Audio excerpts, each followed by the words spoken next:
Good afternoon, नमस्कार सबैजनालाई। यस return फिडब्याकमा जोडिनुहुने यहाँहरू सबैलाई स्वागत गर्न चाहन्छु। आज वेब इन्स्टिट्युट बागबजार र किर्तिपुर ब्रान्चमा भेटनेरीको साप्ताहिक नमुना परीक्षा भएको थियो। फर्स्ट पेपर बागमती प्रदेश विशेष रहेको थियो भने सेकेन्ड पेपर कोशी प्रदेशको चौथो तह विशेष रहेको थियो। त्यसैको हामी सुरुमा के छौँ, रिटर्नको पहिलो फिडब्याक गर्नेछौँ। त्यस पछाडि समय रह्यो भने आज ठिक छ एमसिक्यू फिडब्याक गर्छौँ। यदि समय नरहेको खण्डमा एमसिक्यूको फिडब्याक हामी भोलि गर्छौँ है त। लाइभलाई एकचोटि सबैजनाले सेयर पनि गरिदिनु होला भन्दै सुरु गरौँ आजको return feedback session. Okay, question number एकमा छ आज पशुपन्छी विकासमा स्थानीय तहको भूमिका लेख्नुहोस् भनेर प्रश्न रहेको छ। पशुपन्छी क्षेत्रमा चाहिँ स्थानीय तहले चाहिँ के भूमिका निर्वाह गर्दछन् त? यसलाई दुई तरिकाबाट लेख्न सकिन्छ। एउटा भनेको नेपालको संविधानले तोके बमोजिम स्थानीय तहको भूमिकाहरू अधिकारहरूका कुराहरूलाई जोडेर बुदागत रूपमा पनि लेख्न सकियो। तसर्थ अर्को तरिकामा पशुपन्छीको स्वास्थ्य, आहारा, नस्ल र पशुपन्छी उत्पादनको बजार व्यवस्थापनलाई जोडेर चारवटा आधार स्तम्भलाई मानेर के हुन्छ यसलाई व्याख्या गर्न पनि सकिन्छ। हामीले नर्मल्ली रूपमा हेर्ने हो भने के छ त, स्थानीय तहको अधिकार क्षेत्रलाई जोडेर के छ त बुदागत रूपमा धेरैजनाले लेखिन्छ र लेख्न पनि सकिन्छ। तसर्थ आज हामी यसलाई अलिकति फरक तरिकाले के छौँ प्रष्ट पार्ने कोसिस गरौँ है त। तसर्थ पशुपन्छी क्षेत्रको विकासमा के छ त स्थानीय तहको भूमिकालाई चारवटा आधार स्तम्भबाट के हुन्छ प्रष्ट पार्न सकिन्छ। सुरुमा पशुपन्छीको के हुन्छ विकास गर्नको लागि के हुन्छ पशुको स्वास्थ्यलाई ध्यान दिनुपर्ने हुन्छ। अब पशुको स्वास्थ्यमा चाहिँ के पर्दछ त? जस्तै प्राकृतिक प्रकोप तथा महामारी रोग विरुद्ध खोप अभियानहरू के हुन्छ सञ्चालन गर्नुपर्ने हुन्छ स्थानीय तहले। त्यसै गरी जैविक सुरक्षाका कुराहरू भए र जैविक सुरक्षालाई के हुन्छ प्रवर्धन सम्बन्धीहरू के हुन्छ कार्यहरू बढाउनु पर्ने हुन्छ। त्यसै गरी औषधिहरूको आपूर्ति, उपयोग र त्यसको नियमन र मूल्याङ्कन के हुन्छ स्थानीय तहबाटै गर्नुपर्ने हुन्छ। त्यसै गरी पशुपन्छीहरूमा लाग्ने बाहिरी तथा आन्तरिक परजीवी विरुद्धहरू के हुन्छ औषधिहरू प्रदान गर्नुपर्ने हुन्छ। पशु स्वास्थ्य सम्बन्धी विभिन्न रोगहरू सम्बन्धी के हुन्छ स्थानीय तहले जनचेतनाका कार्यक्रमहरू अथवा प्रसारका तरिकाहरूबाट के हुन्छ किसानहरूलाई सूचना प्रदान गर्नुपर्ने हुन्छ। त्यसै गरी स्थानीय क्षेत्रमा रहेका विभिन्न पशुहरूको जात, उनीहरूको उत्पादन क्षमताको बारेमा के हुन्छ कृषि तथ्याङ्क सङ्कलन गर्ने काम पनि के गर्छ स्थानीय तहले गर्छ। यी कुराहरू के हुन्छ पशुको स्वास्थ्यमा लेख्न सकियो। त्यसै गरी पशुको स्वास्थ्यपछि के आयो त पशुको नस्ल। अब पशुको नस्लमा चाहिँ स्थानीय तहले के कुराहरू पर्दछन् त? जस्तै उन्नत जातको बिउहरू उपलब्ध गराएर के हुन्छ पशुहरूमा एआई गराउने काम पनि स्थानीय तहमा मुख्य रूपमा पर्ने गर्दछ। त्यसै गरी न्युक्लियस हर्ड मेन्टेन गरेर स्थानीय जातहरू नेपालका स्थानीय र स्थानीय तथा स्थानीय जातहरूको के हुन्छ संरक्षण गर्नुपर्ने हुन्छ। पशुपन्छीमा हाड नाता प्रजनन रोकेर के हुन्छ आउटब्रिडिङ गराएर उत्पादन क्षमतालाई के हुन्छ बढोत्तरी गर्नुपर्ने हुन्छ। पशुहरूको पहिचानको लागि के छ त विभिन्न तरिकाहरू ट्यागिङ भए, नोचिङका कुराहरू भए, ब्रान्डिङका कुराहरू के हुन्छ गर्नुपर्ने हुन्छ। त्यसै गरी स्थानीय जातहरूको संरक्षण गर्नको लागि बिमा अनुदानका कार्यक्रमहरू पनि के हुन्छ लागू गर्नुपर्ने हुन्छ। अब तेस्रोमा जाउँ, पशुको स्वास्थ्य पनि भयो, पशुको नस्ल पनि भयो। अब त्यसपछि आउँछ पशुको आहारा। अब पशुको आहारामा चाहिँ के लेख्ने त?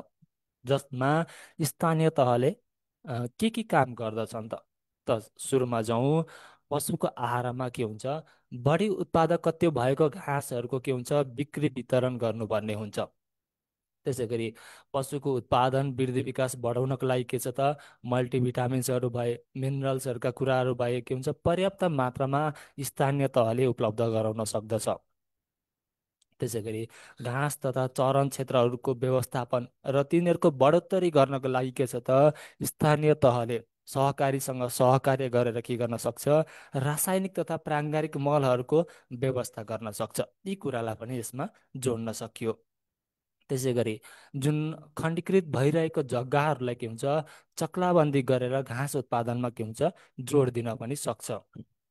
र जुन बर्खायाममा बढी भएको घाँसहरू रहेका छन्, तिनीहरूलाई स्थानीय तहका अथवा ग्रामीण क्षेत्रका किसानहरूलाई जानकारी प्रदान गरेर के छ त, घाँस संरक्षणका विधिहरू अप्नाएर जुन घाँसको अभाव हुन्छ त्यतिखेर के हुन्छ, पशुहरूको आहारलाई परिपूर्ति गर्न सकिन्छ।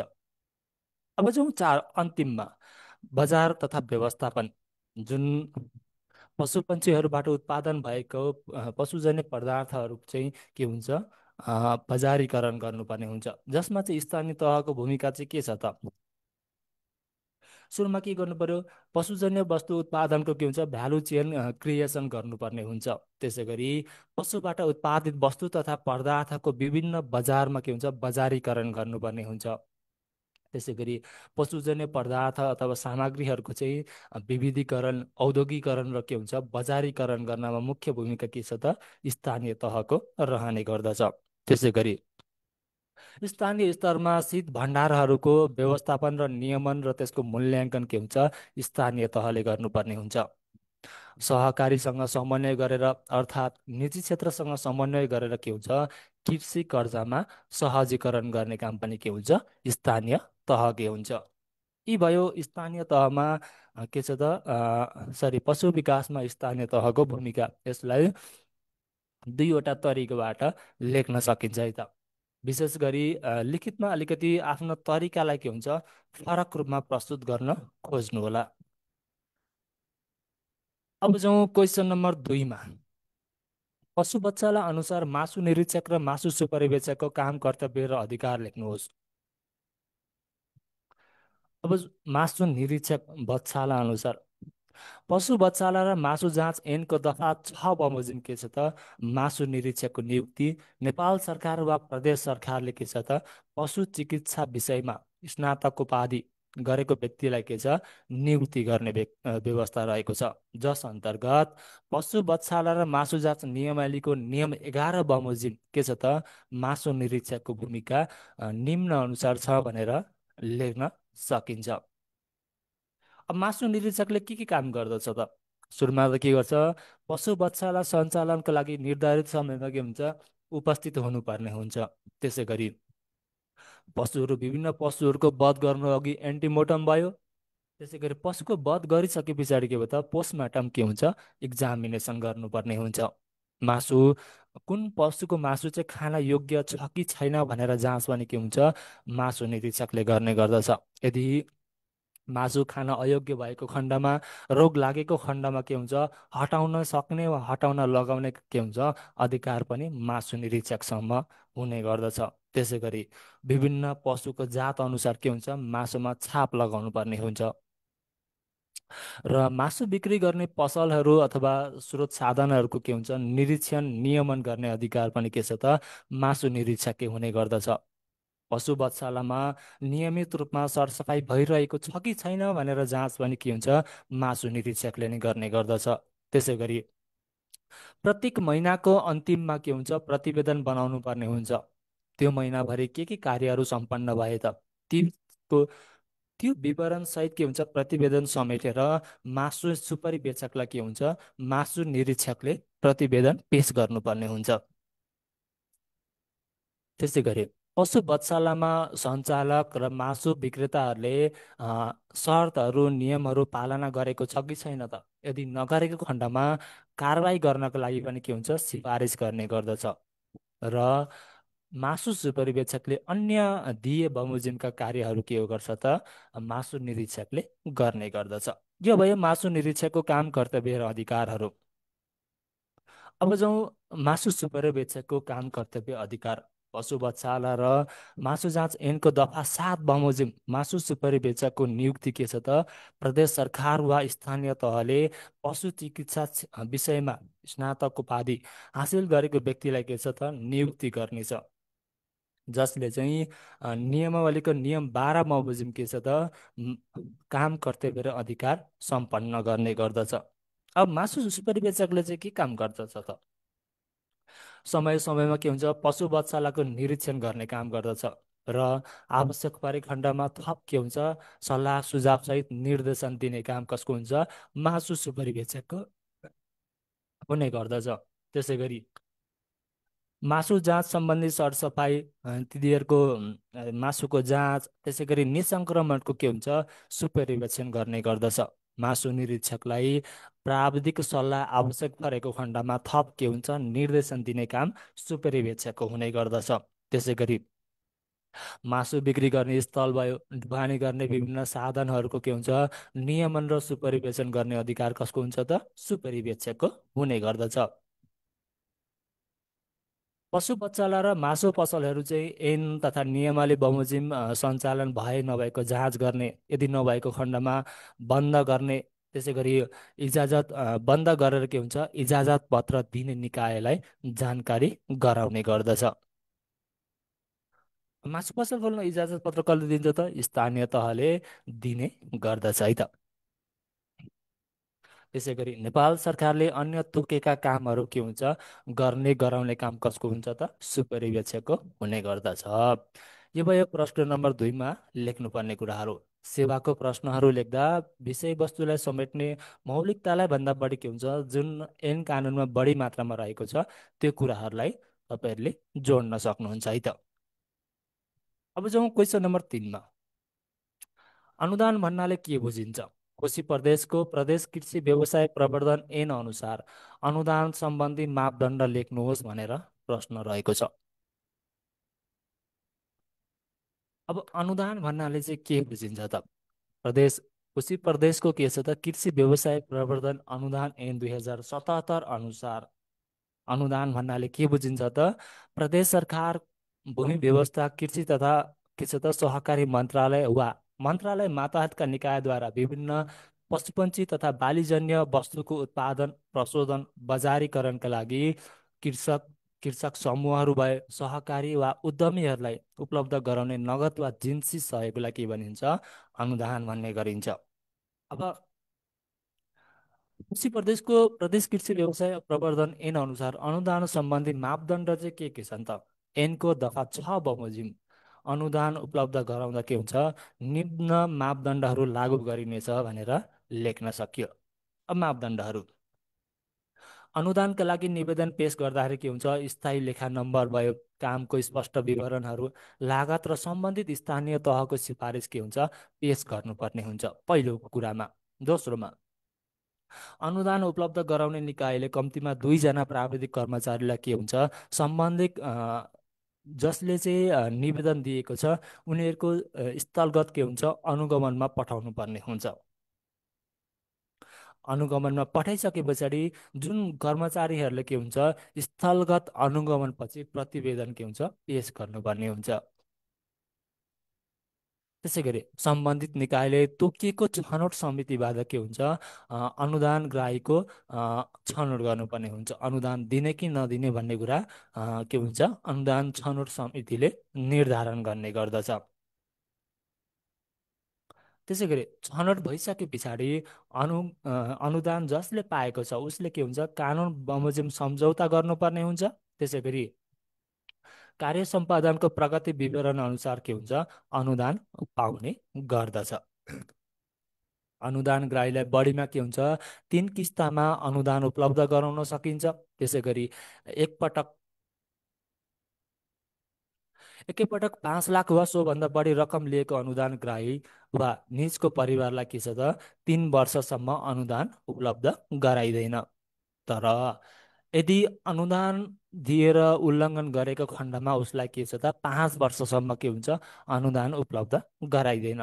तर यसमा बुझ्नुपर्ने कुरा के छ भन्दाखेरि यदि जरिवाना भएको खण्डमा 5 वर्षसम्म उपलब्ध गराइँदैन भने यदि अनुदान अनुदान पाएको खण्डमा के हुन्छ उसले 3 वर्षसम्म अनुदान पाउँदैन है त। त्यसै गरी एक किस्ता लिइसके पछाडि अर्को किस्ता लिन जाँदाखेरि जुन एक किस्ता बराबरको कार्य सम्पादन विवरण के हुन्छ पेश गर्नुपर्ने हुन्छ। त्यो सँगसँगै स्थानीय तहको सिफारिस पनि के हुन्छ पेश गर्नुपर्ने हुन्छ दोस्रो किस्ता लिनको लागि। र कुनै पनि अनुदान प्राप्त नगरेका व्यक्तिहरूलाई के हुन्छ, अनुदान उपलब्ध गराउनु पर्ने हुन्छ। यो भयो ऐन अनुसार अनुदान सम्बन्धी मापदण्डहरू। अब जाउँ क्वेसन नम्बर 4मा। माइट्स कस्तो प्रकारको परजीवी हो? यसको प्रकार लेखी लक्षण र उपचार लेख्नुहोस् भनेर प्रश्न रहेको छ। अब माइट्स माइट्स एउटा के हो त, पशुपन्छीको बाहिरी शरीरमा बस्ने बाह्य परजीवी हो। यसलाई नाङ्गो आँखाले के हुन्छ, देख्न सकिन्न। पशुपन्छीमा लुतो लगाउन सक्ने सूक्ष्म परजीवीलाई के भनिन्छ, माइट्स भन्ने गरिन्छ। अब माइट्सको प्रकारहरू। माइट्स के हुन्छ, दुई प्रकारको हुन्छ। एउटा नन बरोइङ, अर्को बरोइङ माइट्स।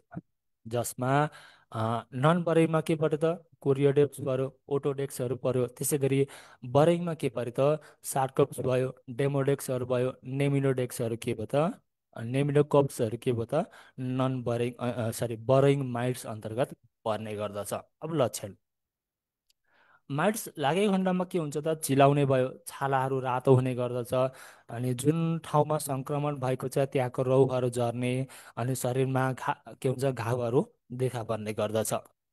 अब यसको निदान, रोग निदान चाहिँ कसरी गर्न सकिन्छ त, ट्रान्समिसन। सुरुमा के हुन्छ, छालाहरूलाई खुर्केर स्किन स्क्राबिङ टेस्ट गर्नुपर्ने हुन्छ। जस्तै 10% केओएच अथवा 10% एनओएचमा मिसाएर के हुन्छ, उमालिन्छ। र उमाल्दै गर्दाखेरि जुन थिग्रेको भाग हुन्छ त्यसलाई के हुन्छ, माइक्रोस्कोपमा हेरिन्छ र यसको डायग्नोसिस गरिन्छ। अब उपचारमा के हुन्छ त, उपचारमा भन्दाखेरि सल्फर ओइन्टमेन्ट भयो, मालाथियोन लोसनहरू प्रयोग गर्न सक्यो। त्यसै गरी पर्मेथ्रिन क्रिमहरू प्रयोग गर्न सक्यो। त्यसै गरी एन्टिस्टामाइन क्रिमहरू प्रयोग गर्न सक्यो। त्यसै गरी आइभरमेक्टिन के हुन्छ, 0.2 देखि 0.3 mg का दरले के हुन्छ, प्रयोग गर्न सकिन्छ।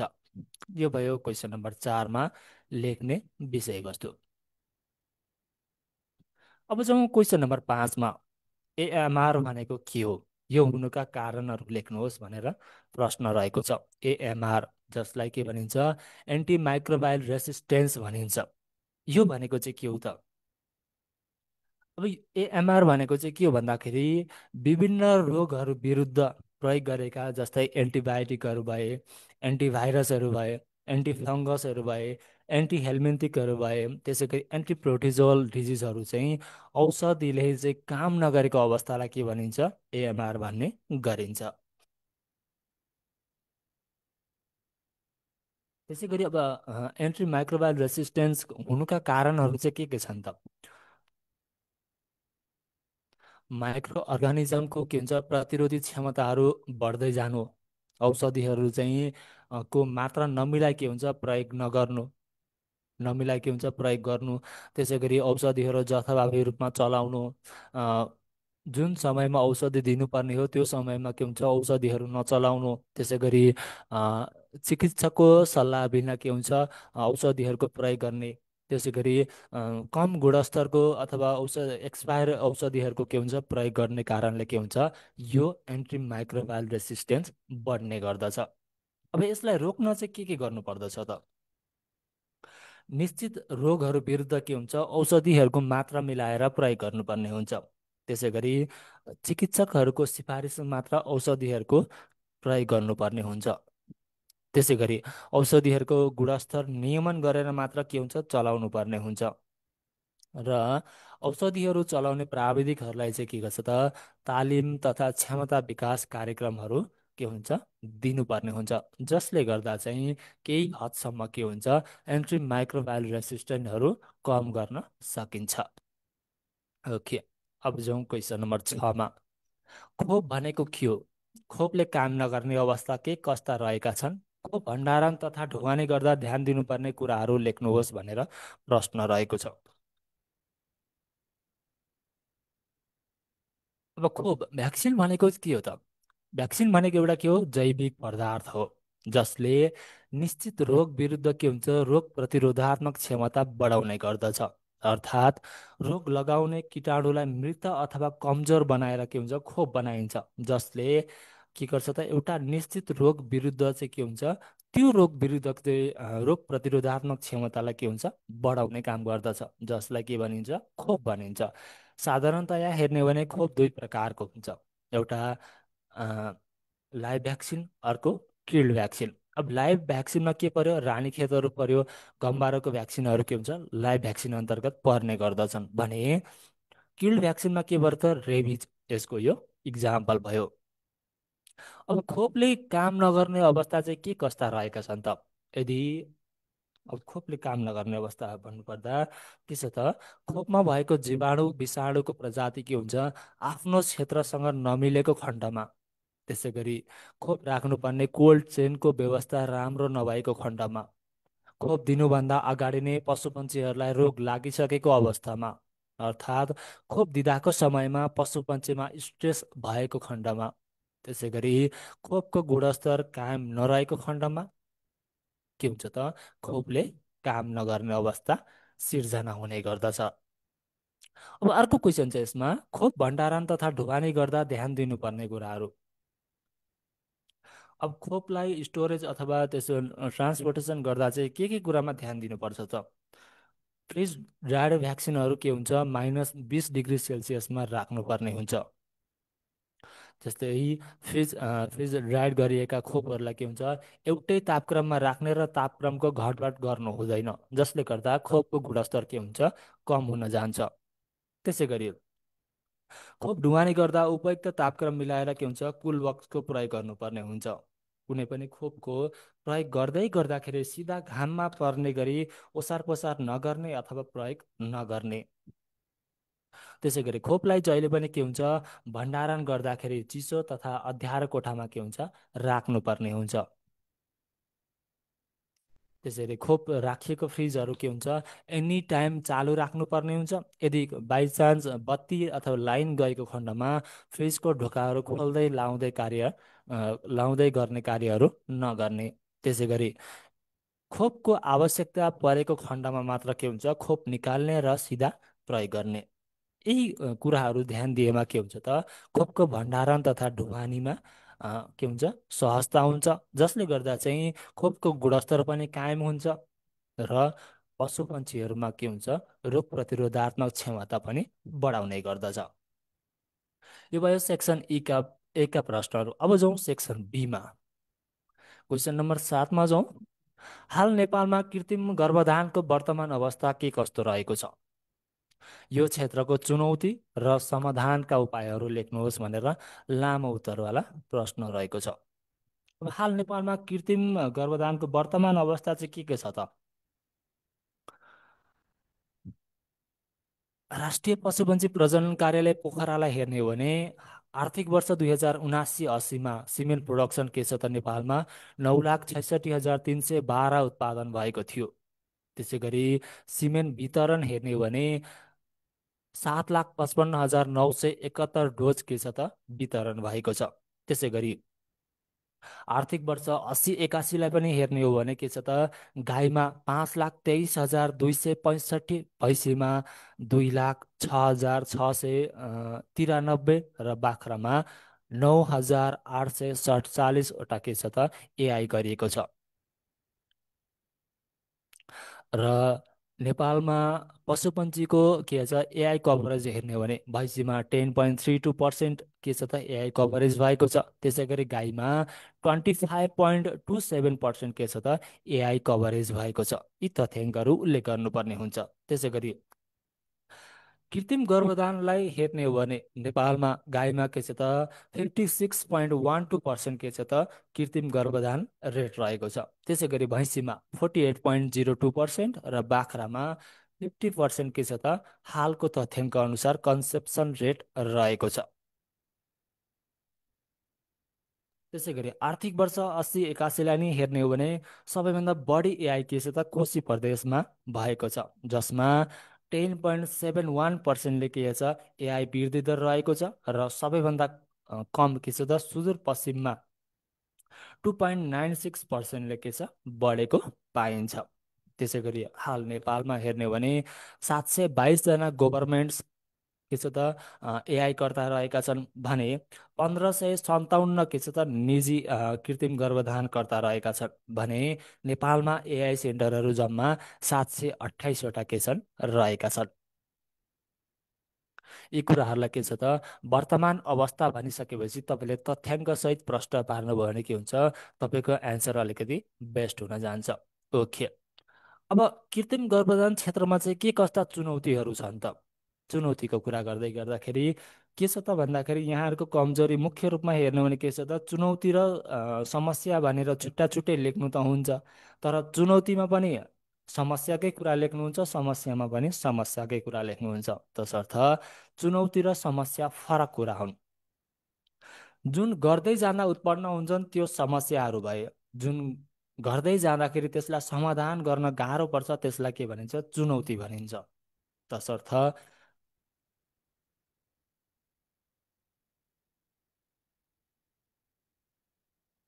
सबै समस्याहरू चुनौतीको रूपमा सिर्जना हुन सक्छन्, तर सबै चुनौतीहरू समस्याको रूपमा सिर्जना नहुन पनि सक्छन्। यो कुरालाई ध्यान दिनु होला। तसर्थ अब चुनौतीहरू चाहिँ के छन् त? पशु स्वास्थ्य तथा पशु सेवा ऐन भयो, त्यसै गरी राष्ट्रिय पशु प्रजनन नीतिलाई के छ त नेपालभर विस्तार गर्नु के छ त मुख्य रूपमा चुनौती रहेको छ। यो दुईवटा ऐनले के छ त पशुपन्छीको गर्भधारणलाई के छ त समेटेको पाइन्छ। त्यसै गरी विभिन्न ग्रामीण स्तरमा के हुन्छ, आर्टिफिसियल इन्सेमिनेसनको पहुँच पुर्याउनु पनि के छ नेपालमा चुनौतीपूर्ण रहेको छ।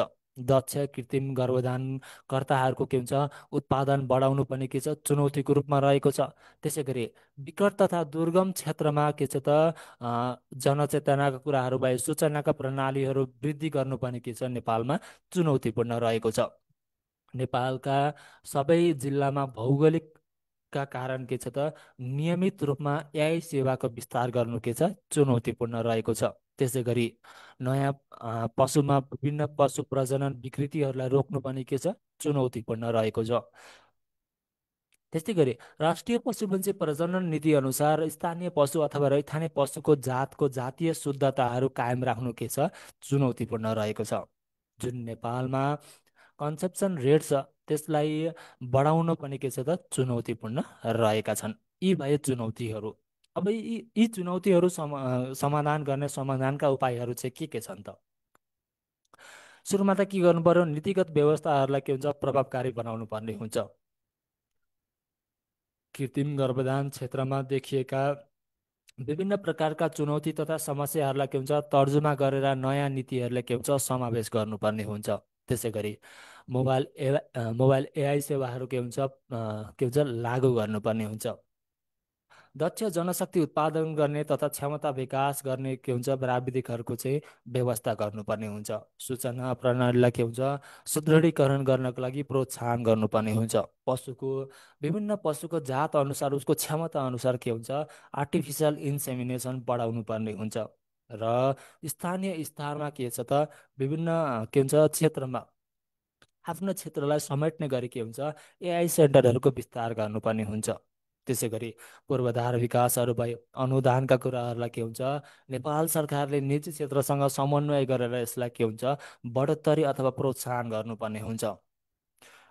स्थानीय जुन राष्ट्रिय पशुपन्छी प्रजनन नीति अनुसार हेर्ने हो भने स्थानीय पशुको पहिचान नभएको खण्डमा के हुन्छ एआई प्रणाली लागू गर्नुपर्ने हुन्छ, जसले गर्दा नेपालको रैथाने तथा स्थानीय जातहरूको के हुन्छ संरक्षण पनि हुन्छ र के हुन्छ किसानलाई उत्पादन पनि बढोत्तरी गर्न के गर्छ त प्रोत्साहन हुने गर्दछ।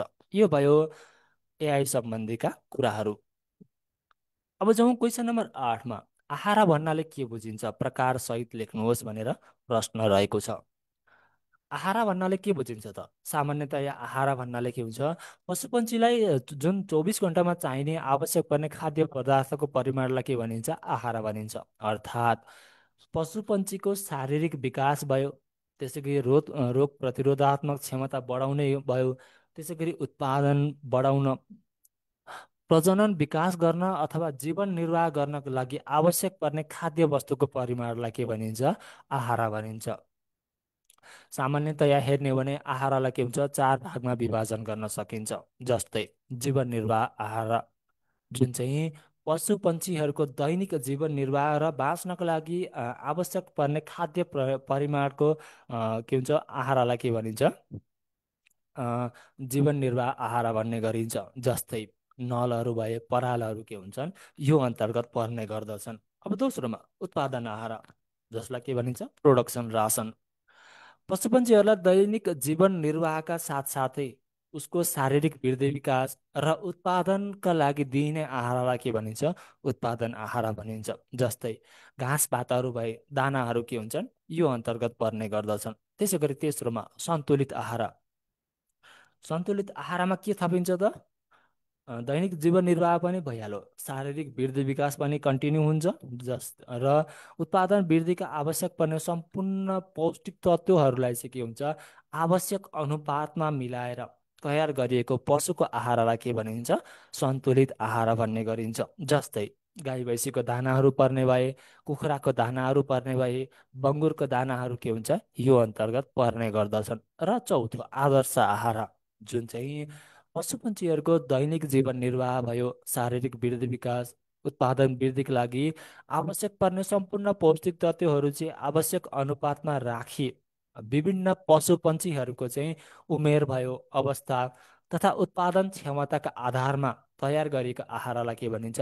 आदर्श आहार भन्ने गरिन्छ। इक्जाम्पलको लागि हेर्ने हो भने ब्रोइलर कुखुराको लागि के छ त? स्टार्टर भयो, ग्रोअर दाना भयो र फिनिसर दानाहरू के गर्छन्? आदर्श आहार अन्तर्गत पर्ने गर्दछन् है त।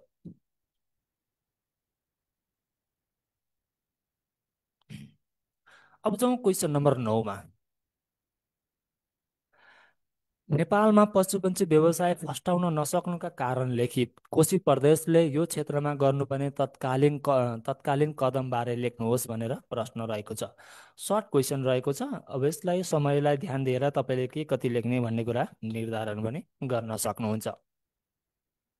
अब नेपालमा पशुपन्छी व्यवसाय फस्टाउन नसक्नुका कारणहरू चाहिँ के छन् त हेर्ने हो भने, हालकै अवस्थालाई हेर्ने हो भने के छ त? नेपालमा पशुपन्छी व्यवसाय फस्टाउन नसक्नुका कारणहरू के हुन्छन्? धेरै छन्, जसले किसानहरूको के हुन्छ? उत्पादन तथा आर्थिक स्तरमा के हुन्छ? प्रत्यक्ष रूपमा प्रभाव पारिरहेको छ। नेपालमा पशुपन्छी पालनमा जति सम्भावना छ त्यसलाई विस्तारीकरण गर्नको लागि पनि के छ त? त्यति नै चुनौतीपूर्ण रहेको छ। अब मुख्य कारण हेर्ने हो भने के छ नि त? नेपालमा अझै पनि के छ त? परम्परागत पशुपालन प्रणाली के हुन्छ?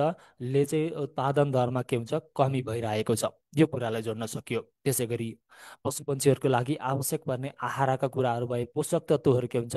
पर्याप्त मात्रामा उपलब्ध भएको पाइँदैन। त्यसै गरी नेपालमा के छ त? दिनानुदिनहरू रूपमा के हुन्छ? महामारीजन्य रोगहरूको प्रकोपहरूको के हुन्छ?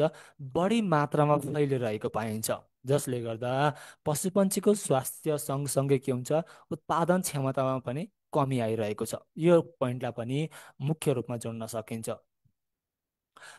जसोतसो पशुपन्छीको उत्पादन भइरहेको छ भने उत्पादनको के छ त? मूल्य श्रृङ्खला र बजारीकरणमा के छ? अझै पनि समस्या देखिएको छ, जसले गर्दा किसानहरूको के हुन्छ? मनोबललाई गिराउने काम गर्दछ। सरकारबाट के छ त? स्पष्ट रूपमा नीति नियमहरू भए तापनि के छ त? उत्पादनमुखी अनुदान के छ त? कमै मात्रामा वितरण भइरहेको छ। त्यसै गरी सहुलियतपूर्ण कर्जाहरू भए, जुन चाहिँ पर्याप्त मात्रामा के छ त? अझै पनि नेपालमा उपलब्धता भएको पाइँदैन। यी मुख्य कारणहरूले के गर्छ त? नेपालमा पशुपन्छी व्यवसायहरू फस्टाउन नसक्नुको मुख्य कारण मान्ने गरिन्छ। अब दोस्रो क्वेसनमा छ, यी क्षेत्रमा चाहिँ के छ? कोशी प्रदेशले यो क्षेत्रमा गर्नुपर्ने तत्कालीन कदमहरू। अब यो क्षेत्रमा चाहिँ कोशी प्रदेश सरकारले के गर्न सक्छ त? जसले गर्दा चाहिँ ने के हुन्छ? नेपालको अर्थतन्त्र अथवा पशुपन्छी व्यवसायलाई चाहिँ के हुन्छ? अलिकति फस्टाउन अघि त्यसको बढोत्तरी गर्न चाहिँ प्रोत्साहन गर्ने गर्दछ। सुरुमा के गर्छ त? पशुपालक किसानहरूलाई के हुन्छ? आधुनिक प्रविधि तथा प्रविधिमा आधारित पशुपन्छी सम्बन्धी के हुन्छ? तालिम दिनुपर्ने हुन्छ। त्यस्तै प्रदेश सरकारले दाना उद्योगहरूको विस्तार गर्नुपर्ने भयो, चरण क्षेत्रहरूलाई व्यवस्थापन गर्नुपर्ने हुन्छ। त्यसै गरी घाँसमा आधारित पशुपालन क्षेत्रहरूलाई विस्तारीकरण गर्नका लागि के छ त? विभिन्न प्रकारका घाँसका बिउहरू उपलब्ध गराउने र प्रोत्साहन गर्नुपर्ने कार्य गर्नुपर्छ। हाल नेपालमा बढ्दै गइरहेको विषाणुजन्य रोगहरूको के हुन्छ, रोग परीक्षण भयो, निगरानी भयो, र निश्चित रोग विरुद्धका खोपहरू के हुन्छ, खोप कार्यक्रमलाई बढोत्तरी गरेर पशु स्वास्थ्यसँग सम्बन्धित ऐन रणनीतिहरूलाई के हुन्छ, प्रभावकारी रूपमा लागू गर्नुपर्ने हुन्छ। त्यसै गरी स्वदेशी उत्पादनलाई प्रोत्साहन गर्नका लागि के छ त, बजारीकरण गर्नुपर्ने भयो, अनि पशुपन्छी उत्पादनको विविधीकरण गर्नुपर्ने भयो, र सँगसँगै जुन उत्पादित पशुजन्य पदार्थहरूको के हुन्छ, मूल्य निर्धारण, मूल्य श्रृङ्खलालाई के हुन्छ, ध्यान दिनुपर्ने हुन्छ। त्यसै गरी प्रदेश सरकारले के छ त, निजी तथा सहकारी क्षेत्र बिच समन्वय गरेर लगानी गर्न सक्यो, लगानी बढाउन सक्यो, सहुलियत रूपमा के हुन्छ, ऋणहरूको व्यवस्थापन गर्न सक्यो, अनुदान र बिमा कार्यक्रमहरूलाई के हुन्छ, प्रोत्साहन गर्नुपर्ने हुन्छ। त्यसै गरी पशुपालन क्षेत्रलाई आधुनिकीकरण गर्नको लागि, व्यवस्थित तथा प्रतिस्पर्धात्मक बनाउनको लागि के हुन्छ, ग्रामीण क्षेत्रबाटै सुरुवात गर्नुपर्ने हुन्छ। जसले गर्दा चाहिँ पशुपन्छी व्यवसायले के हुन्छ, राम्रो नतिजा ल्याउन, पशुपन्छी व्यवसायबाट राम्रो के हुन्छ, फाइदा लिन पनि सकिन्छ। जसले गर्दा नेपालको अर्थतन्त्रलाई पनि के हुन्छ, बलियो रूपमा मद्दत गर्न, प्रोत्साहन गर्ने गर्दछ। यी कुराहरू यसमा समेट्न सकिन्छ है त। अब जाउँ क्वेसन नम्बर 10मा। पुरानो पोखरीमा प्रयोग गरिने चुनाको मात्रा लेखी चुना प्रयोग गर्नुको फाइदा लेख्नुहोस्। मत्स्य सम्बन्धी प्रश्न रहेको छ। अब पुरानो पोखरीमा प्रयोग गरिने चुनाको मात्रा लेखी चुना प्रयोग गर्नुको फाइदा के छन् त? अब पोखरीमा प्राय के हुन्छ, चुना पिएचको, माटोको पिएचको आधारमा के हुन्छ, प्रयोग गरिन्छ। यदि पिएचको मात्रा कम भएको खण्डमा पोखरीमा पानी के हुन्छ, एसिडिक हुने गर्दछ। तसर्थ यस्तो अवस्थामा के हुन्छ, चुनाको प्रयोग गरिन्छ। तर यदि पोखरीमा पिएचको मात्रा बढी भएको खण्डमा के हुन्छ, चुनाको प्रयोग गरिँदैन। अब पोखरीमा प्रयोग गर्ने चुनाहरू हेर्ने हो भने एग्रिकल्चर लाइमहरू भए, हाइड्रेटेड लाइमहरू भए, त्यसै गरी क्विक लाइमहरू के हुन्छ, पोखरीमा बढी मात्रामा प्रयोग गर्ने गरिन्छ। अब चुनाको मात्रा, पोखरीको पिएच 4 देखि 5 भएको खण्डमा के हुन्छ, 2000 केजी प्रति हेक्टर प्रति वर्षका दरले के हुन्छ, प्रयोग गर्न सकिन्छ। त्यसै गरी 5 देखि 6.5सम्म यदि पोखरीको पिएच भएको खण्डमा 1000 केजी प्रति हेक्टर के हुन्छ, प्रति वर्षका दरले प्रयोग गर्न सकिन्छ। त्यसै गरी 6.5 देखि 7.5 यदि पोखरीको पिएच भएको खण्डमा 500 केजी पर हेक्टर पर इयरका दरले के हुन्छ, प्रयोग गर्न सकिन्छ। त्यसै गरी 7.5 देखि 8.5 यदि पिएच भएको खण्डमा 200 केजी प्रति हेक्टर प्रति वर्षका दरले के हुन्छ, पोखरीमा चुना प्रयोग गर्न सकिन्छ। त्यसै गरी 8.5देखि यदि पोखरीको पिएच भएको खण्डमा पोखरीमा चुनाको प्रयोग गरिँदैन। पोखरीमा के छ त, पिएचको मात्रा घटेमा एसिडिक हुन्छ, एसिडिक भएमा चुनाको प्रयोग गरिन्छ। यदि पोखरीमा पिएचको मात्रा बढेको खण्डमा अल्कानिटी, क्षारीयपन बढ्ने गर्दछ, र क्षारीयपन बढेको खण्डमा के हुन्छ, जिप्समको प्रयोग गरिन्छ। यो कुराहरू एमसिक्यूमा पनि सोध्न सक्छ है त। अब चुना प्रयोग गर्नुको फाइदाहरू चाहिँ के छन् त? पोखरीमा क्याल्सियमको लेभल के हुन्छ, बढाउनको लागि मद्दत गर्दछ चुनाले। पानीलाई अम्लीय हुनबाट के हुन्छ, बचाउने गर्दछ। त्यसै गरी कार्बनिक पदार्थहरूको के हुन्छ, कमी ल्याउने गर्दछ। विभिन्न माछामा लाग्ने रोग परजीवीहरूबाट के हुन्छ, माछालाई बचाउने गर्दछ। भने पोखरीमा अक्सिजन लेभल के हुन्छ, मेन्टेन गर्नको लागि पनि के हुन्छ, चुनाको प्रयोग गरिन्छ। यी भयो चुनाको मात्रा र प्रयोग गर्नेको फाइदाहरू। अब जाउँ क्वेसन नम्बर 11मा। माछा संरक्षणका प्रक्रिया र प्रविधिहरूको चर्चा गर्नुहोस्। मत्स्य सम्बन्धी लामो उत्तर प्रश्न रहेको छ। माछा संरक्षणका प्रक्रिया र प्रविधि। अब सुरुमा जाउँ, माछा संरक्षण भनेको चाहिँ के हो त? माछालाई बिग्रिन नदिकन एक स्थानबाट अर्को स्थानसम्म पठाउनको लागि वा माछालाई लामो समयसम्म के हुन्छ, राख्ने कार्यलाई के हुन्छ, माछाको संरक्षण भन्ने गरिन्छ। अब प्रोसेस अफ फिस प्रिजर्भेसन अर्थात् माछा संरक्षणका प्रक्रियाहरू। माछा संरक्षणको प्रक्रिया भनेको चाहिँ जुन माछा संरक्षण गर्दै गर्दाखेरि चाहिँ सुरुबाट अन्तिमसम्म चाहिँ के कार्यहरू गरिन्छन् त, त्यो कुराहरू यसमा लेख्नुपर्ने हुन्छ। सुरुमा के गरिन्छ त, माछा पोखरीबाट हार्भेस्ट गरिन्छ, ठिक छ। त्यसपछि त्यहाँबाट कुन कुन माछाहरू चाहिँ बेच्न लायक छन् त तिनीहरूलाई के हुन्छ सेलेक्सन गरिन्छ। सेलेक्सन गरिसके पछाडि माछाहरूको पखेटाहरू पुच्छरहरू त्यसै गरी पखेटा पुच्छरहरू के हुन्छ कत्लाहरू चाहिँ हटाउने कार्य गरिन्छ। हटाइसकेपछि माछालाई एकपटक पखालिन्छ, पखालिएर के हुन्छ माछाको टाउको पनि हटाइन्छ। त्यस पछाडि माछाको टाउको हटाइसकेपछि उसलाई सफा गरिसके पछाडि के गरिन्छ, यदि माछा ठुलो भएको खण्डमा माछाको ब्याकबोन त्यसलाई पनि के हुन्छ हटाउने, तर सानो भएको खण्डमा नहटाउँदा पनि हुन्छ। त्यसै गरी त्यसपछि माछाको इन्टरनल पार्ट्सहरू के हुन्छ सफा गर्नुपर्ने हुन्छ। इन्टरनल पार्ट्स सफा गरिसकेपछि माछालाई क्युरिङ गरिन्छ। क्युरिङ गरिसकेपछि फ्रिजमा राख्ने कार्य गरिन्छ। फ्रिजमा के हुन्छ 4 देखि 10 डिग्री सेल्सियसमा के हुन्छ राख्न सकिन्छ 12 देखि 24 घन्टासम्म। फ्रिजमा राखिसकेपछि निकालेर के हुन्छ त्यसको बाहिरी सतहहरू पखाल्ने कार्य गरिन्छ। पखालिसकेपछि त्यसलाई ड्रायरमा के हुन्छ सुकाउने काम गरिन्छ। र सुकाइसके पछाडि माछालाई के हुन्छ प्याकेजिङ गरेर स्टोरेज गरिन्छ। जुन चाहिँ यति गरिसकेपछि माछाको के हुन्छ मोइस्चर चाहिँ नर्मल माछामा हेर्ने भने 70 देखि 80 प्रतिशतसम्म के हुन्छ पानी हुने गर्दछ। तर माछा संरक्षणका प्रक्रिया अपनाउँदै गर्दाखेरि माछाको मोइस्चर के हुन्छ त 10 देखि 12 प्रतिशतसम्म कायम हुने गर्दछ। यो भयो माछा संरक्षणका प्रक्रियाहरू। अब अर्को क्वेसन छ यसकै, माछा संरक्षणका प्रविधि अर्थात् माछा संरक्षण गर्ने विधिहरू चाहिँ के छन् त? यसका विधिहरू हेर्ने हो भने मुख्यतया के छ त 3वटा रहेका छन्। एक नम्बरमा के छ त कम तापक्रममा संरक्षण, जुन चाहिँ जसको पनि 3वटा के छन् टाइपहरू रहेका छन्। कम तापक्रममा संरक्षण के पर्यो त एउटा चिलिङ भयो, जसलाई चाहिँ 0 डिग्री तापक्रममा के हुन्छ माछालाई संरक्षण गरिन्छ। त्यसमा चिलिङले चाहिँ माछाको लागि के हुन्छ 24 घन्टासम्म सुरक्षित राख्नको लागि मद्दत गर्ने गर्दछ। त्यसै गरी दोस्रोमा सुपर चिलिङ, फ्रिजिङ पोइन्ट भन्दा चाहिँ के हुन्छ कम तापक्रममा भण्डारण गर्ने विधिलाई के भनिन्छ सुपर चिलिङ मेथड भन्ने गरिन्छ। जसमा 1 देखि -4 डिग्री सेल्सियसमा माछालाई राख्दा के हुन्छ माछाको 90 प्रतिशतसम्म पानी जम्ने गर्दछ।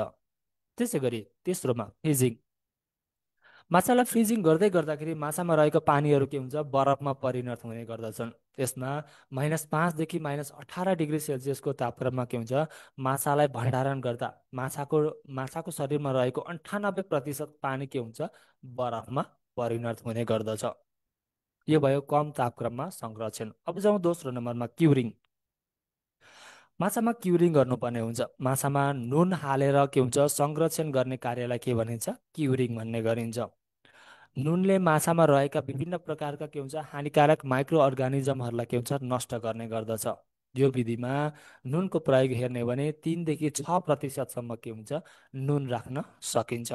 त्यसै गरी तेस्रोमा माछालाई धुवामा सुकाउनु पर्ने हुन्छ तेस्रो विधिमा, जसलाई चाहिँ यो प्रविधिलाई के हुन्छ पुरानो प्रविधि पनि मान्न सकिन्छ।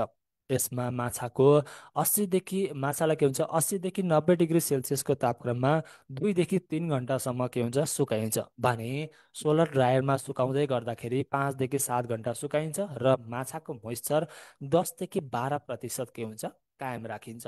यो भयो माछा संरक्षणका विधिहरू। अब माछा संरक्षण गर्नुको फाइदा चाहिँ के छ त? यो प्रश्नमा यी कुराहरू पनि के हुन्छ समावेश गर्न सकिन्छ।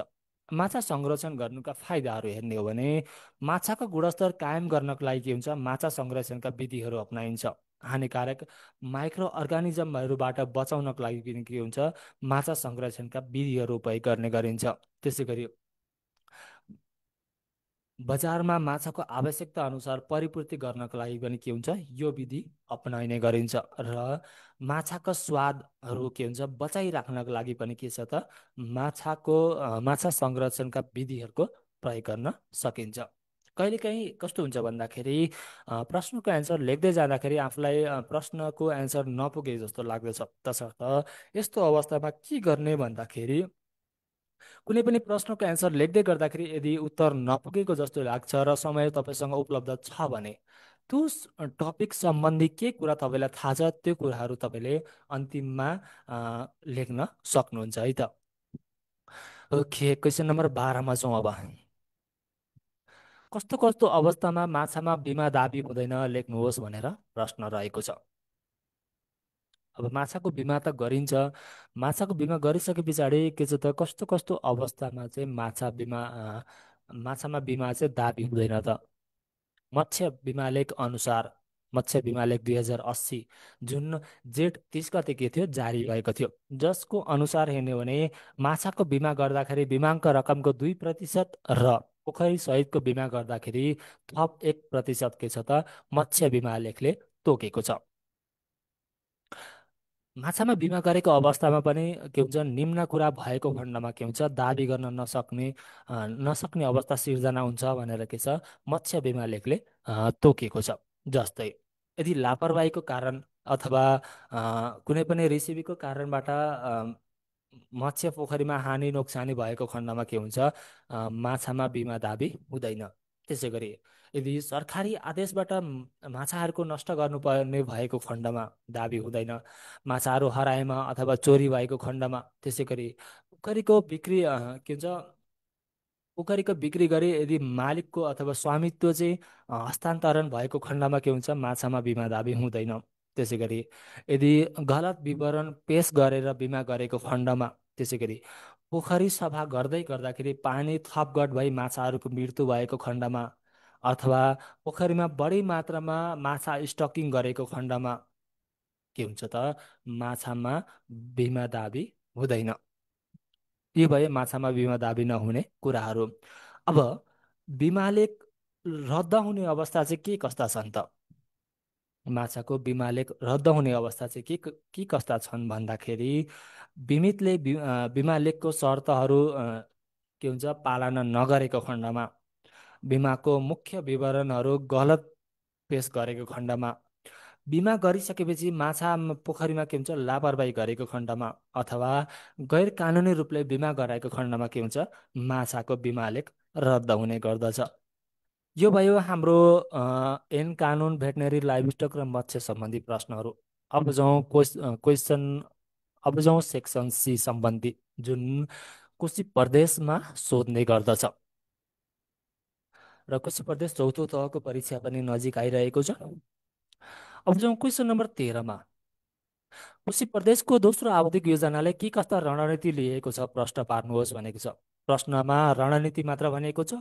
आवधिक योजनाको छुट्टै रणनीतिहरू छन् भने पशुपन्छी तथा मत्स्यतर्फ के छन्, छुट्टै रणनीतिहरू छन्, जस अन्तर्गत तपाईँले मुख्य रूपमा के हुन्छ पशुपन्छी तथा मत्स्यतर्फको रणनीतिहरू यसमा लेख्नुपर्ने हुन्छ है त। कोशी प्रदेशको प्रदेश विकासको आवश्यकता के हुन्छ पुरा गर्नको लागि कोशी प्रदेश सरकारले के छ त दोस्रो आवधिक योजना तर्जुमा गरेको छ, जुन चाहिँ आर्थिक वर्ष 81-82देखि आर्थिक वर्ष 85-86सम्म के छ त योजना लागू हुने भनेर कोशी प्रदेश सरकारले तय गरेको छ, जसले विभिन्न लक्ष्य र उद्देश्य सहित रणनीतिहरूलाई के छ त कृषि तथा पशुपन्छी समस्या आत्मसात गरेको छ। जस्तै पशुपन्छी तथा मत्स्य क्षेत्रमा रहेका दोस्रो आवधिक योजना अनुसार रणनीतिहरू के छन्, निम्न अनुसार छन् भनेर लेख्न सकिन्छ। जस्तै पशुपन्छी तथा मत्स्यतर्फ जम्मा 8वटा रणनीति रहेका छन्, जस अन्तर्गत पशुपन्छी पालनलाई व्यावसायिक र प्रतिस्पर्धी बनाई उत्पादन तथा उत्पादकत्व के छ वृद्धि गर्ने भनिएको छ। पशुपन्छी जन्य उत्पादनको लागि सन्तुलित आहारको प्रवर्धन गर्नु। त्यसै गरी पशुपन्छीको खोप र परजीवी नियन्त्रण कार्यक्रमहरू के छ लागू गर्ने भनेको छ। पशुपन्छी पालक किसानहरूका लागि कर्जा र वित्तीय सेवाहरूमा पहुँचको सुविधा प्रदान गर्ने भनिएको छ। त्यसै गरी पशुपन्छी जन्य उत्पादनको प्रशोधन र बजारीकरण मार्फत मूल्य वृद्धिलाई के छ त बढावा दिने, मल व्यवस्थापन कार्यक्रमहरू लागू गर्ने, पशुपन्छीहरूबाट निस्केका के हुन्छ फोहोरजन्य वस्तुहरूबाट चाहिँ नवीकरणीय ऊर्जाका लागि के छ त अवसरहरूको खोजी गर्ने पनि भनिएको छ।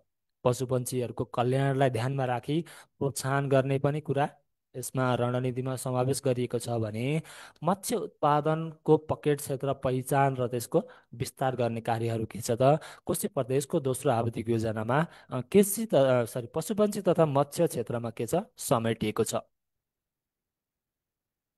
अब जाउँ क्वेसन नम्बर 14मा। नेपालको हालको संविधानका मुख्य विशेषताहरू लेख्नुहोस् भनेर प्रश्न रहेको छ। अब नेपालको हालको संविधानको मुख्य विशेषताहरू चाहिँ के कस्तो रहेका छन् त?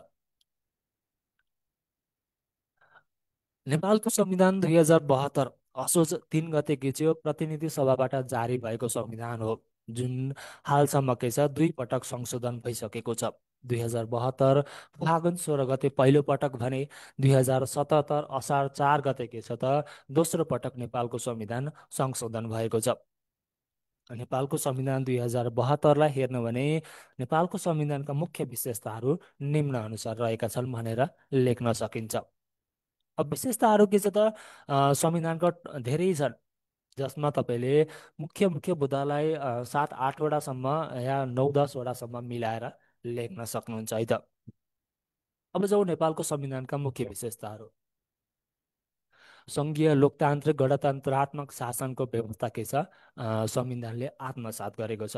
सार्वभौम सत्ता र राजकीय सत्ता पूर्ण रूपले जनतामा रहेको छ।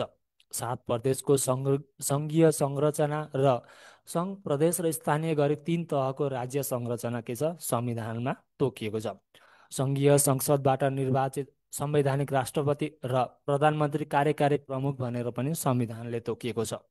सङ्घमा प्रतिनिधि सभा र राष्ट्रिय सभा गरी दुई सदनात्मक संसदको व्यवस्था रहेको छ भने प्रदेशमा एक सदनात्मक व्यवस्था रहेको छ। त्यसै गरी प्रतिनिधि सभामा प्रत्यक्ष निर्वाचित 165 र समानुपातिकतर्फ 110 सहित जम्मा 275 जना सदस्यको व्यवस्था संविधानले तोकेको छ।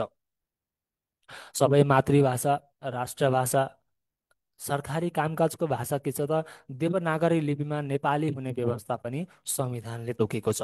त्यसै गरी आदिवासी जनजाति, महिला, मधेसी, थारू र मुस्लिमका लागि छुट्टा छुट्टै संवैधानिक आयोगको व्यवस्था पनि संविधानले तोकेको छ।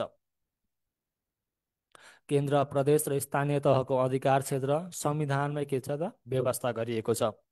प्रदेशको नामाकरण प्रदेश सभाको 2/3 बहुमतबाट हुने भनेर पनि संविधानले तोकेको छ। त्यसै गरी प्रदेश प्रमुखको व्यवस्था राष्ट्रपतिले नियुक्त गर्ने र प्रदेशको संसदमा प्रत्यक्ष निर्वाचन प्रणालीद्वारा 60% र समानुपातिक निर्वाचन प्रणालीद्वारा 40% संसद चुनिने व्यवस्था भनेर संविधानले तोकेको छ। धेरै संविधानको विशेषताहरू धेरै मात्रामा छन्, त्यही मध्ये मुख्य मुख्य पोइन्टहरू मैले यहाँहरूलाई भने। ओके, अब जाउँ क्वेसन नम्बर 15मा। अन्तर स्थानीय तह सरुवा सम्बन्धी व्यवस्था लेख्नुहोस् भनेर प्रश्न रहेको छ।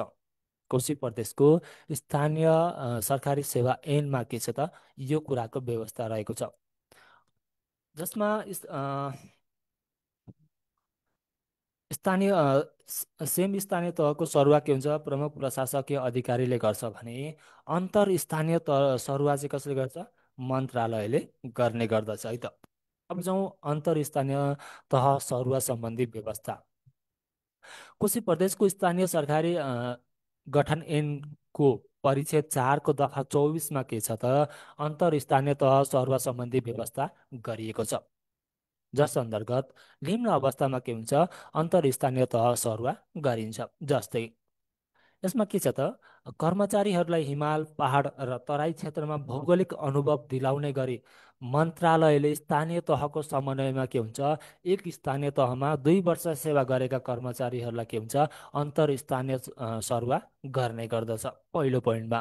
दोस्रोमा, यसरी सरुवा गर्दै जाँदाखेरि एक पटकमा सम्बन्धित स्थानीय तहको दरबन्दीको 75% कर्मचारी कायम राख्ने गरी सरुवा गर्नुपर्ने हुन्छ। त्यसै गरी एक पटक सरुवा गरेको कर्मचारीलाई अर्को 2 वर्षसम्म कुनै पनि सरुवा गरिने छैन। सरुवा भई आउने कर्मचारीहरूलाई हाजिर गराई कामकाज गराउनु सम्बन्धित स्थानीय तहको अधिकार र कर्तव्य हुनेछ। कुनै पनि स्थानीय तहमा कार्यरत कर्मचारी अशक्त भएको खण्डमा र सो क्षेत्रमा उपचार हुन नसकेको खण्डमा मेडिकल बोर्डको सिफारिस आएको खण्डमा मन्त्रालयले जुनसुकै बेला पनि अन्तर स्थानीय सरुवा गर्नेछ। यदि अवकाश हुन 2 वर्षभन्दा कम अवधि रहेको खण्डमा कर्मचारीको सामान्यतया अन्तर स्थानीय सरुवा गरिँदैन। त्यसै गरी सरुवा भएको कर्मचारी बाटोको म्याद बाहेक 15 दिनभित्र बर बुझारत गरी सरुवा गरेको कार्यालयमा के हुन्छ हाजिर हुनुपर्नेछ। कर्मचारीलाई रमाना पत्र जुन सरुवा दिँदाखेरि दिइने पत्र के हुन्छ दिएर पठाउनु सम्बन्धित कार्यालयको प्रमुख जिम्मेवारी हुनेछ र रमाना पत्र लिई आउने कर्मचारीलाई हाजिर गराउनु सम्बन्धित अख्तियारको के हुन्छ कर्तव्य हुनेछ। यो भयो स्थानीय सरकारी सेवा गठन ऐनको परिच्छेद 4 दफा 24 व्यवस्था भएका के छन् त अन्तर स्थानीय तह सम्बन्धी तह सरुवा सम्बन्धी व्यवस्थाहरू। अब जाउँ क्वेसन नम्बर 16 सङ्घ प्रदेश र स्थानीय तहको अन्तर सम्बन्ध प्रश्न पार्नुहोस्। यो संविधानबाट सोध्न सक्ने महत्त्वपूर्ण प्रश्न हो। सङ्घ प्रदेश र स्थानीय तहको अन्तर सम्बन्ध हेर्ने हो भने के हुन्छ लोकसेवा सोध्न सक्ने प्रश्न हो। यसमा लेख्नुपर्ने कुराहरू धेरै छन् तर यसलाई मिलाएर छोटो बनाएर पनि लेख्न सकिन्छ। तर म यहाँहरूलाई डिटेल्स रूपमा के हुन्छ जानकारी दिन्छु है त। त्यसबाट चाहिँ मुख्य रूपमा के हुन्छ बुदा छनौट गरेर तपाईँले लेख्न सक्नुहुन्छ। नेपालको संविधानको भाग 20 अनुसार भाग 20मा के छ त सङ्घ प्रदेश र स्थानीय तहको अन्तर सम्बन्ध रहेको छ, जसलाई प्रश्न पार्दै गर्दाखेरि राजनैतिक अन्तर सम्बन्ध, आर्थिक अन्तर सम्बन्ध, प्रशासनिक अन्तर सम्बन्ध र न्यायिक अन्तर सम्बन्ध चारवटा भागमा के छ विभाजन गरेर व्याख्या गर्न सकिन्छ। अब जाउँ सङ्घ प्रदेश र स्थानीय तहको अन्तर सम्बन्धमा। नेपालको संविधान बमोजिम के छ त नेपालको मूल संरचना सङ्घ प्रदेश र स्थानीय गरी 3 तहमा रहेको छ। यी तहगत सरकारले के छ त राज्य शक्तिको प्रयोग गर्दाखेरि सहकारिता, सहअस्तित्व र समन्वयको सिद्धान्तको आधारमा के हुन्छ प्रयोग गर्ने गर्दछन्। अर्थात् सङ्घ प्रदेश र स्थानीय तहको अन्तर सम्बन्ध केमा आधारित छ त सहकारिता, सहअस्तित्व र समन्वयको सिद्धान्तको आधारमा रहेका छन्। यदि परीक्षामा यो प्रश्न सोधेको खण्डमा यो तीनवटा कुराहरू तपाईँले छुटाउनु हुँदैन है त। सहकारिता, सहअस्तित्व र समन्वयको सिद्धान्त जुन चाहिँ यो तीनवटा कुरामा के छ त सङ्घ प्रदेश र स्थानीय तहको सम्बन्ध रहेको छ है त। त्यसै गरी नेपालको संविधानको भाग 20 अनुसार सङ्घ प्रदेश र स्थानीय तहको अन्तर सम्बन्ध के छ निम्न अनुसार रहेका छन्। जस्तै राजनीतिक अन्तर सम्बन्ध 1 नम्बरमा। अब राजनैतिक अन्तर सम्बन्धमा चाहिँ के कुराहरू पर्ने गर्दछन् त सङ्घले अनुसूची 5 बमोजिम, प्रदेशले अनुसूची 6 बमोजिम, त्यसै गरी स्थानीय तहले अनुसूची 8 बमोजिम के हुन्छ एकल अधिकारका कुराहरू भए भने सङ्घ र प्रदेशले अनुसूची 7 बमोजिम र सङ्घ प्रदेश र स्थानीय तहले सङ्घ प्रदेश र स्थानीय तहले अनुसूची 9 बमोजिम के छ त एकल तथा साझा अधिकारहरूको प्रयोग गर्ने गर्दछन्। त्यसै गरी राष्ट्रिय सभाको निर्वाचन मण्डलमा के छ त स्थानीय तहका प्रमुख, उपप्रमुख र प्रदेश सभाका सदस्यहरू रहनेछन्। सङ्घ प्रदेश तथा प्रदेश बीचको राजनीतिक विवाद समाधान गर्नको लागि चाहिँ के हुन्छ प्रधानमन्त्रीको अध्यक्ष हुन्छ र प्रधानमन्त्रीको अध्यक्षमा केमा के हुन्छ त अन्तर प्रदेश परिषद रहने व्यवस्था रहेको छ। स्थानीय तहले सङ्घसँग र प्रदेशसँग तथा प्रदेशले सङ्घसँग यदि कुनै पनि कानुन चाहिँ बाजिने गरी निर्माण गर्न के हुन्छ नहुनेछ। यदि निर्माण गरेमा त्यस्तो बाजिएको कानुन के हुन्छ बदर हुने गर्दछ। यो भयो राजनीतिक अन्तर सम्बन्ध। अब जाउँ 2 नम्बरमा आर्थिक अन्तर सम्बन्ध। अब आर्थिकमा चाहिँ के पर्यो त सङ्घ प्रदेश र स्थानीय तहले संविधान तथा कानुनले दिएका कुराहरू जुन सीमाभित्र रहेमा कर लगाउन र राजस्व उठाउन सक्नेछ।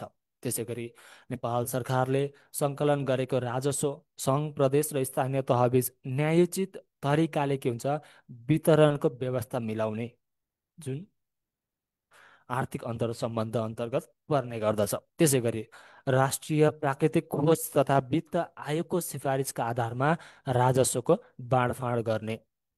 त्यसै गरी सङ्घले प्रदेशलाई विभिन्न प्रकारका के हुन्छ वित्तीय अनुदानहरू उपलब्ध गराउने र स्थानीय तहका कर पदाधिकारीहरूको सेवा सुविधा के हुन्छ त प्रदेशको कानुन बमोजिम अथवा प्रदेशले तोके बमोजिम के हुन्छ हुने गर्दछ। यो भयो आर्थिक अन्तर सम्बन्ध। अब जाउँ 3 नम्बरमा प्रशासनिक अन्तर सम्बन्ध। सरकारी सेवामा रहेका कर्मचारीहरूलाई आवश्यकता अनुसार के हुन्छ सङ्घ प्रदेश र स्थानीय तहमा के हुन्छ समायोजन गर्न सकिने। त्यसै गरी कर्मचारी समायोजन ऐन बमोजिम स्थानीय र प्रदेश तहमा समायोजन भएका कर्मचारीहरू के हुन्छ एकपटकको लागि के हुन्छ सङ्घमा आउन सक्ने गर्दछन्। प्रदेशमा प्रदेश सचिव र स्थानीय तहमा प्रमुख प्रशासकीय अधिकृतहरू के हुन्छ सङ्घले पठाउने गर्दछ। प्रदेशभित्रका स्थानीय तहमा कर्मचारीहरूको सरुवा सम्बन्धित तहको सिफारिसमा के हुन्छ प्रदेश सरकारले गर्ने गर्दछ भने गाउँपालिका र नगरपालिकामा कर्मचारी र कार्यालय सम्बन्धी व्यवस्था के छ प्रदेशको कानुन बमोजिम या प्रदेशले तोके बमोजिम के हुन्छ हुने गर्दछ। यो भयो प्रशासनिक अन्तर सम्बन्ध। अब जाउँ न्यायिक अन्तर सम्बन्ध। स्वरूपमा एकीकृत तर कार्यमा विकेन्द्रीकरण के छ त न्यायपालिका रहेको छ। त्यसै गरी केन्द्रमा सर्वोच्च अदालत जसले चाहिँ प्रदेशमा रहेका उच्च अदालत वा जिल्लामा रहेका जिल्ला अदालतहरूलाई के हुन्छ निर्देशन दिन सक्ने व्यवस्था रहेका छन्। त्यसै गरी सातवटै प्रदेशमा के छ त उच्च अदालत तथा विकेन्द्रीकरणको रूपमा तिनका इजलास समेत के छन् रहेका छन्। त्यसै गरी स्थानीय न्यायिक समितिको निर्णय उप चित्त नबुझेको खण्डमा के हुन्छ सम्बन्धित जिल्ला अदालतमा कानुन बमोजिम पुनरावेदन गर्न सकिने भनेर व्यवस्था पनि के छ न्यायिक अन्तर सम्बन्धी पर्ने गर्दछ। यो भयो आजको विषयवस्तुसँग सम्बन्धित प्रश्नहरू। अब परीक्षा नजिक आइरहेको छ, आफ्नो तयारीलाई कसरी तीव्रता राख्नु भएको छ त्यो कुरालाई पनि ध्यान दिनु होला। र अझै पनि लिखित कसरी लेख्ने भने कन्फ्युजन छ भने सुरुमा के हुन्छ लिखितका प्रश्नहरू समाधान गर्नको लागि के छ त तपाईँलाई विषयवस्तु थाहा हुनुपर्छ सुरुमा पहिलो कुरा। यदि विषयवस्तु नै थाहा छैन भने के छ प्रश्नले मागेको कुराहरू लेख्न सकिँदैन र प्रश्नले मागेको कुराहरू लेख्न नसकेको खण्डमा के हुन्छ आफूले सोचे जति मार्क्स पनि आउँदैन। तसर्थ बाहिरी कुराहरूलाई धेरै नलेखौँ र प्रश्नले मागेको कुराहरूलाई के हुन्छ बढी मात्रामा लेख्ने कोसिस गरौँ। र लेख्दाखेरि यदि प्रश्नले परिभाषा मागेको छ भने ठिक छ परिभाषा दिने, अझ उदाहरण छ भने उदाहरण पनि दिन सक्यो ठिक छ। तर प्रश्नले डाइरेक्ट यदि के छ त विषयवस्तु अथवा दोस्रो विषयवस्तु मागेको छ भने त्यसको परिभाषा अथवा परिचय थोरै खुलाएर लेख्नुपर्ने हुन्छ। यदि तपाईँलाई समय व्यवस्थापन गाह्रो भइरहेको छ भने तपाईँले सिधा रूपमा पनि थाल्न सक्नुहुन्छ। तर त्योभन्दा चाहिँ अलिकति थोरै परिभाषा दिएर अलिकति थोरै परिचय दिएर यदि विषयवस्तु लेखेको खण्डमा के हुन्छ तपाईँको एन्सर अलिकति राम्रो हुन्छ। यो कुरालाई ध्यान दिनु होला। र लिखित लेख्नु अघि एउटा फर्मेट बनाउनु होला। अर्थात् प्रश्न हेर्नुहोला, प्रश्न हेरिसकेपछि यो कुरा म यसरी लेख्छु भन्ने कुराहरू निर्धारण गर्नुहोला। जस्तै प्रश्नको एन्सर लेख्दै गर्दाखेरि के हुन्छ तपाईँले ऐन कानुन सम्बन्धी छ भने ठिक छ ऐन कानुन बमोजिम लेख्नुपर्ने हुन्छ, त्यसमा बढी मात्रामा मौखिक कुराहरू उल्लेख गर्न पाइँदैन भने। तर यता भेटनेरी मत्स्य र लाइभस्टक सम्बन्धी प्रश्नहरू छन् भने त्यसमा के हुन्छ तपाईँले मौलिक विचारहरूलाई अथवा व्यवहारिक विचारहरूलाई के हुन्छ प्रस्तुत गर्नुपर्ने हुन्छ। त्यो तयारी हुनको लागि चाहिँ के हुन्छ तपाईँले मुख्य रूपमा के हुन्छ विषयवस्तुको अध्ययन गर्नुपर्ने हुन्छ। विभिन्न समाचारहरू व्यवहारिक कुराहरू आफ्नो जीवनमा घटेका कुराहरूलाई के हुन्छ ध्यान दिनुपर्ने हुन्छ। तसर्थ बढी मात्रामा हेर्ने हो भने लाइभस्टक र मत्स्य क्षेत्रमा के हुन्छ व्यवहारिक कुराहरूलाई जोड्न सकिन्छ। र लाइभस्टक र सम्बन्धीको प्रश्न हल गर्दै गर्दाखेरि तपाईँले प्रश्नको एन्सर लेख्न आएन भने आफ्नो गाउँघरमा चाहिँ के कस्तो अवस्था रहेको छ त समस्याहरूमा कारणहरूमा ती कुराहरू मनन गरेर पनि तपाईँले लेख्न सक्नुहुन्छ। वर्षक बुदामा एन्सर लेख्दै गर्दाखेरि धेरैजनाको कमजोरी के छ भन्दाखेरि छोटो छोटो बुदा लेख्नुहुन्छ तर बुदाले दिने अर्थ चाहिँ के हुन्छ पूर्ण रूपमा हुँदैन। त्यो सबैभन्दा कमजोरी पक्ष है त, त्यो पक्षलाई सुधार्नु होला। किनभने बुदा लेख्दै गर्दाखेरि के हुन्छ त्यो बुदाले चाहिँ भन्न खोजेको कुराहरूलाई तपाईँले के हुन्छ प्रश्न पार्नुपर्ने हुन्छ। यदि तपाईँले नै एन्सर अपूर्ण लेखेको खण्डमा के हुन्छ पेपर चेक गर्ने व्यक्तिले तपाईँलाई मार्क्स त दिँदैन। अनि मैले त यति लेखेको थिएँ टन्नै लेखेको थिएँ तर पनि मार्क्स आएन भनेर के हुन्छ तपाईँ भन्नुहुन्छ। तर प्रश्नले मागेको कुराहरू चाहिँ के हुन्छ, तपाईँले पूर्ण रूपमा लेख्न सक्नु भएन भने मार्क्स आउँदैन। र अर्को कुरा, यदि स्कुल कलेजमा के हुन्छ, जति धेरै लेख्यो त्यति मार्क्स आउने हो, तर लोकसेवामा त्यो हुँदैन। मैले 2 पन्ना 3 पन्ना लेखेको थिएँ भन्नुहुन्छ, तर लेखेको कुरामा विषयवस्तु चाहिँ छ कि छैन त, त्यो कुरा हेर्नुपर्ने हुन्छ। यदि विषयवस्तु छ भने ठिक छ, आउँछ। तर विषयवस्तु छैन भने जति नै पेज लेखे पनि के हुन्छ, नम्बर आउँदैन है त। त्यो गल्तीलाई पनि सुधार्नु पर्ने हुन्छ। र यदि समय व्यवस्थापन तपाईँ गर्न सक्नुहुन्छ, तपाईँको राइटिङ स्किल अलिकति स्पिड छ भने तपाईँले लास्टमा कन्क्लुजनहरू लेख्न पनि सक्नुहुन्छ। र अरू कुराहरू भन्नुपर्दा के हुन्छ, तपाईँले शुद्धा शुद्धिहरू अलिकति ध्यान दिनुपर्ने भयो। त्यसै गरी कपीमा लेख्दाखेरि मार्जिनहरू बनाउनु पर्ने हुन्छ, त्यो कुराहरूलाई पनि ध्यान दिनुपर्ने हुन्छ। र साना साना गल्तीहरू हामीले के हुन्छ देख्दैनौँ, त्यो कुराहरूलाई पनि के हुन्छ, सुधार्नु पर्ने हुन्छ। ओके, आजको विषयवस्तुसँग प्रश्न सम्बन्धी प्रश्नहरूको एन्सर यति नै रहेको छ।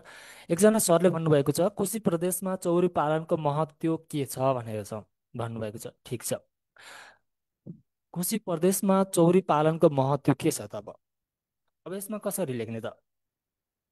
कोशी प्रदेशमा भौगोलिक क्षेत्रले हेर्ने भने के छ, तराईका जिल्लाहरू पनि छन्, पहाडी जिल्ला पनि छन्, मध्य पहाडी पनि छन्, र हिमाली जिल्ला पनि रहेका छन्। विशेष गरी चौरी पालन के छ त, मध्य पहाड सरी उच्च पहाडदेखि हिमाली क्षेत्रसम्म पाल्ने गरिन्छ, जुन कोशी प्रदेशमा के छ त रहेको छ। अब चौरी पालनको चाहिँ कोशी प्रदेशमा महत्त्व चाहिँ के छ त? कोशी प्रदेशको अर्थतन्त्रलाई सुधार गर्न के छ त, चौरी पालनको पनि मुख्य भूमिका रहेको छ। जसबाट के हुन्छ, विभिन्न चौरीबाट उत्पादन दुग्धजन्य पदार्थहरू, छुर्पीहरू के हुन्छ, बनाउन सकिन्छ। जसले गर्दा चाहिँ स्वदेशमा मात्र होइन, छुर्पी नेपालको छुर्पी के छ, विश्वमा समेत के हुन्छ, निर्यात हुन्छ। जसले गर्दा चाहिँ विदेशी मुद्रा आर्जन गर्नको लागि के छ त, महत्त्वपूर्ण पक्ष एउटा भनेको त्यो भयो। त्यसै गरी कोशी प्रदेशको अर्थतन्त्र सुधार गर्न पनि के हुन्छ, चौरी पालनको महत्त्व रहेको छ। जैविक विविधता सन्तुलन गर्न, वातावरणीय सन्तुलन कायम राख्नको लागि पनि के छ, कोशी प्रदेशमा चौरी पालनको महत्त्व रहेको छ। सँगसँगै कोशी प्रदेश सँगसँगै के हुन्छ, प्रदेशले नेपालको कुल जिडिपीमा पनि योगदान के हुन्छ, बढाउने गर्दछ। तसर्थ चौरी पालन गर्दै गर्दाखेरि के छ त, रोजगारीका सिर्जनाहरू पनि बढोत्तरी गर्न सकिन्छन्। नेपालमा खाद्य तथा पोषण सुरक्षाहरूलाई के हुन्छ, चौरी पालनबाट पनि महत्त्वपूर्ण योगदान पुग्ने गर्दछ। चौरी पालनको महत्त्व विभिन्न कुरामा भए तापनि, सामान्य यी कुरामा भए तापनि के छ त, नेपालमा चौरीहरूको सङ्ख्या के छ त, घट्दै गएको छ। तसर्थ नेपाल सरकारले अथवा प्रदेश सरकारले के हुन्छ, यी कुरामा पनि ध्यान दिन आवश्यक छ। किनभने नेपालमा बढी मात्रामा निर्यात हुने वस्तुमा के हुन्छ, चौरीको उत्पादन पनि पर्ने गर्दछ। त्यो कुरालाई यदि जसले गर्दा चाहिँ के हुन्छ, चौरीको उत्पादनहरू विदेशमा निर्यात गर्दै गर्दाखेरि के हुन्छ, व्यापार घाटालाई पनि घटाउनको लागि के हुन्छ, महत्त्वपूर्ण योगदान गर्ने गर्दछ। यी कुराहरू समेटेर यसमा लेख्न सकिन्छ है त। ओके, आजलाई रिटर्न सम्बन्धी प्रश्नहरू यति नै रहेका छन्। र हामी आज समय अलिकति, अब यसपछि अर्को क्लास भएको कारणले आज एमसिक्यू फिडब्याक हुँदैन। भोलि हामी एमसिक्यू सेवा सम्बन्धी प्रश्नहरू हामी छलफल गर्ने नै छौँ। र आफ्नो लिखितलाई तयारी तीव्रता पार्नुहोला। लिखित तयारी गर्दै गर्दाखेरि तपाईँको 75देखि 90% के हुन्छ, एमसिक्यूको पनि तयारी हुने गर्दछ। तसर्थ एमसिक्यू भन्दा पनि लिखितलाई बढी टाइम दिनुहोला। र एमसिक्यू भनेको एउटा के हुन्छ, दिमागको एउटा खेल भन्ने गरिन्छ, तर लिखितलाई के भन्छ, शब्दको खेल भन्ने पनि गरिन्छ।